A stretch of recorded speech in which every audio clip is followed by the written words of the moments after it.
What's up, everyone? Have you ever watched someone absolutely crushing at something and thought, man, they're just naturally gifted? Like that friend who seems to ace every test without studying? Or that person on your feed who built a crazy successful business at 19. Here's the plot twist: talent is way less important than you think. Today, we are diving deep into the actual psychology behind peak performance.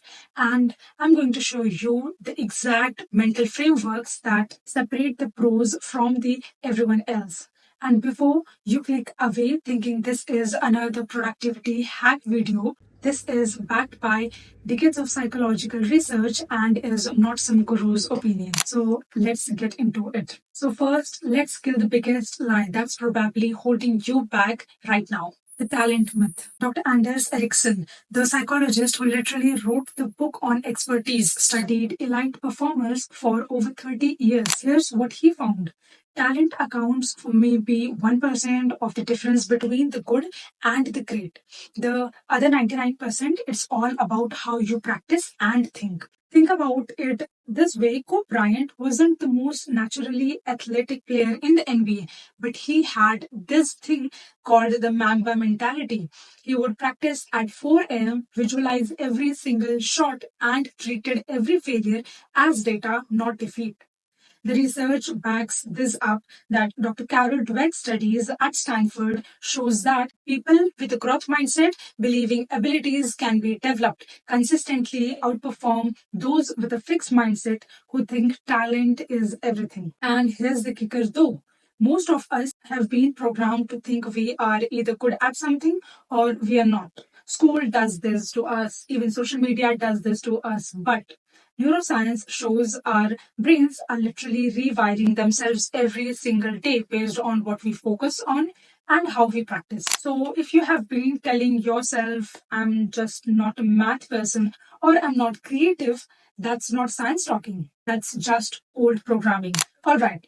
So, if it's not talent, what actually creates peak performance? I want you to imagine a pyramid of 4 levels. Level 1 is the foundation: deliberate practice. This isn't just practice makes perfect, that's actually wrong. Perfect practice makes perfect. Deliberate practice means you are constantly working at the edge of your ability, getting immediate feedback and focusing on your weaknesses, not just what you are already good at.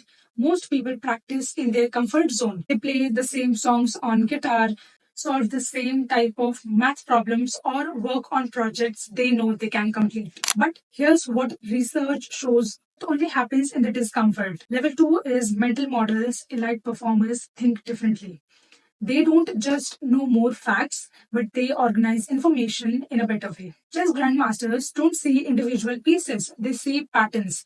Great entrepreneurs don't see just problems, they see systems. And the good news: you can build these mental models way faster than you think. It's about connecting new information to what you already know, not just memorizing stuff. And here is the level 3: flow states. You know that feeling when you are so focused that time disappears? That's flow.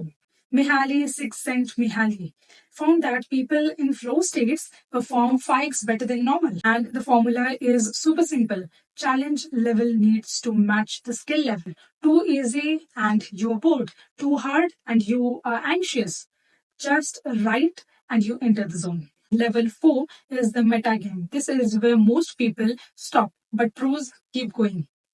They don't just master the skill, master the process of mastering the skills. They know how to learn faster, recover from setbacks quicker, and maintain motivation longer.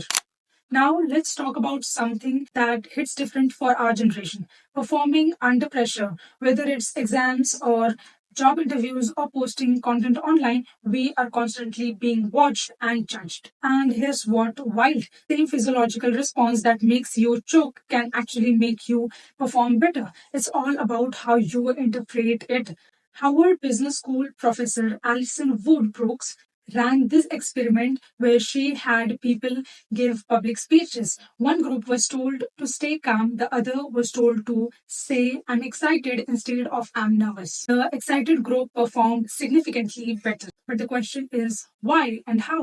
People, because anxiety and excitement are almost identical in your body, elevated heart rate, then heightened awareness, increased energy. The only difference is how you label it.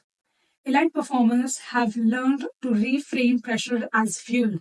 When Simon Biles feels nervous before a routine, she doesn't try to calm down. She tells herself, this energy means I'm ready to perform. But here's the deeper part. They also prepare differently. They don't just practice the skill, they practice the performing the skill under pressure. They simulate the exact conditions they will face. If you have a presentation coming up, don't just practice in a room, practice in front of people with distractions. When you are tired, make the practice harder than the actual event. Let's be real for a second. Our generation has a complicated relationship with failure. We grew up getting participation trophies, but then social media made every mistake feel public and permanent. But here's what the research shows about the elite performers. They fail more than everyone else, not because they are worse, but because they are constantly pushing boundaries. Michael Jordan got cut from his high school basketball team. Oprah was fired from her first television job. Steven Spielberg was rejected from the film school 3 times. The difference isn't about what they didn't fail, it's how they process failure. Psychologist Martin Seligman's research on explanatory style shows that the high performers explain failure in 3 specific ways. It's specific, not global. I messed up this presentation, not I'm terrible at public speaking. It's temporary, not permanent. I haven't figured this out yet.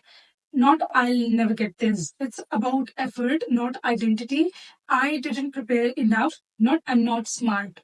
This isn't just positive thinking, this is literally how your brain learns. When you frame failure as feedback, your brain stays in learning mode. When you frame it as judgment, your brain goes into protection mode and stops growing. The Japanese have this concept called Kaizen, continuous improvement through small failures. Every failure is data, every mistake is a course correction. This mindset is literally where what separates amateurs from professionals, where everything comes together. And this is probably the most important part for our generation because we want everything to happen fast. Big performance isn't about one breakthrough, it's about tiny improvements compounding over time. The research calls this aggregation of marginal gains. The British cycling team used this approach to go from winning 0 gold medals to dominating the Olympics. They didn't find one magic solution, they improved everything by just 1%. Better bike seats, better nutrition, better sleep, better training methods. None of it seemed like much individually, but together it was unstoppable. Here's the math that will blow your mind. If you improve by just 1% every day for a year, you end up 37 times better. But if you get 1% worse every day, you decline to nearly zero. The problem is 1% improvements are basically invisible day to day. You don't feel like you're making progress. This is why most people quit. They expect to see results immediately, but compound effects are backloaded. The key is focusing on systems, not goals. Don't focus on losing 20 pounds, focus on going to the gym. Don't focus on going straight A's. Focus on studying for 25 minutes every single day. The identity change happens through consistent action, not the way around. So let's wrap this up with something you can actually use. Peak performance isn't about being naturally gifted, it's about building better systems, it's about practicing deliberately, thinking in mental models, using pressure as fuel, learning from failures, and trusting the compound effect. Here's your homework. And yes, I'm giving you homework because that's how you actually change. Pick one thing you want to get better at, just one. Now, design a deliberate practice session for it. Make it slightly harder than what's comfortable. Do it for 25 minutes. Track what you learned, not just what you accomplished. Do this for 30 days, and I guarantee you will see what I'm talking about. The science is clear. You have way more control over your performance than you think. Question isn't whether you can become elite at something.